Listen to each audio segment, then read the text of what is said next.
ఏది ఏమైనా ఆ నియోజకవర్గంలో వైసీపీ జెండా ఎగరవేయాలని వైసీపీ అధిష్టానం పడరాని పాట్లు పడుతుంది. 5 ఇన్ఛార్జీలు మారారు, ఒకరికి 3 అభ్యర్థులను మార్చారు. కానీ ప్రజలు మాత్రం వైసీపీ పార్టీని కనికరించకుండా సాంబన్నకే జై అంటున్నారు.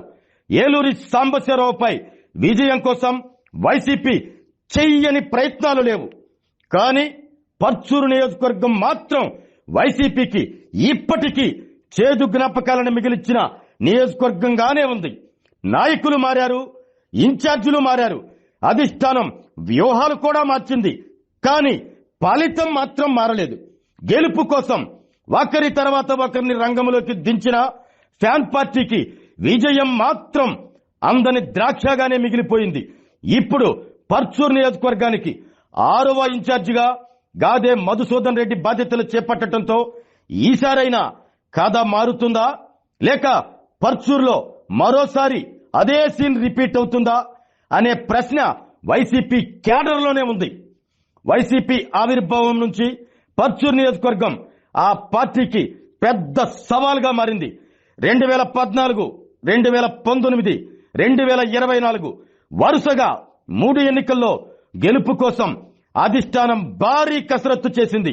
అభ్యర్థులను మార్చింది, ఇన్ఛార్జీలను మార్చింది, ఇతర నియోజకవర్గాల నుంచి బలమైన నేతలను తీసుకొచ్చింది. కానీ పర్చూరు ప్రజలు మాత్రం ఫ్యాన్ పార్టీకి ఒక్కసారి కూడా పట్టం కట్టలేదు. 2019 ఎన్నికల్లో రాజకీయ అనుభవం కలిగిన దగ్గుపాటి వెంకటేశ్వరరావుని బరిలోకి దించిన టీడీపీ అభ్యర్థి ఏలూరి సాంబశివరావు చేతిలో ఓటమి తప్పలేదు. 2024లో యాడం బాలాజీని రంగంలోకి దించిన ఫలితం మాత్రం మారలేదు. ఇలా వరుస పరాజయాలతో పర్చూర్ వైసీపీకి గెలుపు అందని కోటగా మారిపోయిందనే చర్చ రాజకీయ వర్గాల్లో వినిపిస్తుంది. ప్రస్తుతం మాజీ మంత్రి గాదే వెంకటరెడ్డి కుమారుడు గాదే మధుసూదన్ రెడ్డి 6వ ఇన్ఛార్జిగా వైసీపీ పార్టీ బాధ్యతలు నిర్వహిస్తున్నారు. పార్టీ కార్యక్రమాలు, క్యాడర్ను చైతన్యపరిచే ప్రయత్నాలు చేస్తున్నప్పటికీ స్థానికంగా బలమైన రాజకీయ ఆధిక్యం సాధించటం మాత్రం అంత సులభంగా కనిపించడం లేదు అన్న అభిప్రాయం వ్యక్తమవుతుంది. మరోవైపు TDP party MLA Eluri Sambasivarao వరుసగా 3 విజయాలతో పర్చూరులో తనకంటూ బలమైన రాజకీయ పట్టు ఏర్పరచుకున్నారు. అలాంటి నాయకత్వాన్ని ఎదుర్కోవాలంటే కేవలం పార్టీ కార్యక్రమాలు నిర్వహించడం సరిపోదని, ప్రజా సమస్యలపై నిరంతరం పోరాడే నాయకత్వం అవసరమని రాజకీయ విశ్లేషకులు అభిప్రాయపడుతున్నారు. పర్చూరులో వైసీపీకి క్యాడర్ కొరత లేదని, కానీ ఆ క్యాడర్ను విజయ పదంలో నడిపించే స్థిరమైన నాయకత్వమే లోపించిందని పార్టీ శ్రేణుల్లోనే చర్చ జరుగుతుంది. ప్రతి ఎన్నికల ముందు కొత్త నాయకుడిని తీసుకొచ్చి ప్రయోగం పార్టీకి లాభం కంటే నష్టమే చూపించిందన్న అభిప్రాయాలు కూడా వినిపిస్తున్నాయి. ఇప్పుడు అసలు ప్రశ్న ఒక్కటే, ప్రస్తుతం ఇన్ఛార్జిగా ఉన్న గాదే మధుసూదన్ రెడ్డినైనా అధిష్టానం వచ్చే ఎన్నికల వరకు కొనసాగిస్తుందా, లేక మరోసారి కొత్త ముఖంతో పర్చూరులో ప్రయోగం చేస్తుందా? ఇదే ఇప్పుడు అక్కడి రాజకీయాల్లో హాట్ టాపిక్ గా మారింది. చూద్దాం ముందు ముందు పర్చూరు రాజకీయం ఎలా ఉండబోతుందో.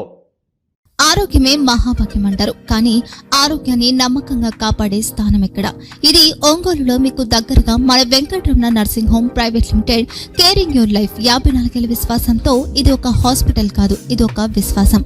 3 తరాలుగా వేలాది కుటుంబాలను ఆరోగ్యంగా నిలిపిన ఆదరణ. మా నిపుణుల వైద్య బృందం మా దగ్గర అనుభవం కలిగిన బృందంలో అందించే సేవలు neuro surgery, general medicine, diabetes, pulmonologist, general surgery, ophthalmology, urology, orthopaedic, ENT, paediatrics, dental surgery, anaesthesiology, gynaecology, cardiology, emergency మరియు క్రిటికల్ కేర్. ఒంగోలులో ఆరోగ్యానికి ఒక కొత్త శకం ప్రారంభమవుతుంది. వెంకటరమణ ఐ హాస్పిటల్ ప్రారంభించబడింది. కంటి ఆరోగ్యానికి ప్రత్యేక పరిష్కారంగా ప్రభుత్వ ఉద్యోగులు, రిటైర్డ్ ఉద్యోగులు మరియు వారి కుటుంబ సభ్యుల కోసం ఈహెచ్ఎస్ ద్వారా వైద్యం. క్యాష్లెస్ సేవలు మెడియాసిస్, స్టార్, జీహెచ్పీఎల్, ఆదిత్య బిర్లా, బజాజ్ అలియన్స్ మరియు ఇతర ప్రముఖ హెల్త్ స్కీమ్లు అందుబాటులో ఉన్నాయి. ఆరోగ్యశ్రీ, డాక్టర్ ఎన్టీఆర్ వైద్య సేవా నిధి అందుబాటులో ఉన్నాయి. చిరునామా ఆర్టీసీ బస్టాండ్ ఎదురుగా, Kurnool road, Ongole. Phone number 08592282623, cell number 9100679099. Eye hospital number 9866484770. Website www.venkatramannursing.com. Facebook www.facebook.com/pkrnh. Venkataramana nursing home, 3 తరాల విశ్వాసం, నూతనతతో కూడిన సేవ. మేము కేవలం చికిత్స చేయము, మేము శ్రద్ధ వహిస్తాం, పరిరక్షిస్తాం. సేవ చేయడం మాకు ధ్యేయం.